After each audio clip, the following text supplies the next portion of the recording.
Ce înseamnă înmatricularea unei mașini second-hand cumpărate din România? Aceasta se mai numește și transcrierea auto. Prin definiția termenului se va transcrie dreptul de proprietate către un alt deținător din România. Aflați în mai puțin de un minut cum se transcrie un vehicul. Vehiculul va putea fi vândut atât de la persoană fizică, cât și de la firmă. Vânzarea mașinii de la firmă se va realiza prin factură.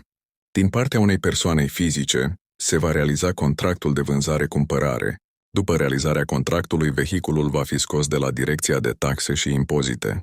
Dacă mașina va fi vândută din partea unei firme, cumpărătorul va trebui să primească factura scoasă din evidență și fiscalul auto. Fiscalul firmei va trebui eliberat înainte de emiterea facturii de vânzare auto. Pentru ca mașina să fie transcrisă, va trebui să fie declarată la Direcția de Taxe de care aparține cumpărătorul. După înscrierea la taxe, mașina va trebui transcrisă la serviciul de înmatriculări. Transcrierea se face la punctul de înmatriculări de care aparțineți. Aceștia sunt pașii pentru o transcriere auto. Vă mulțumim!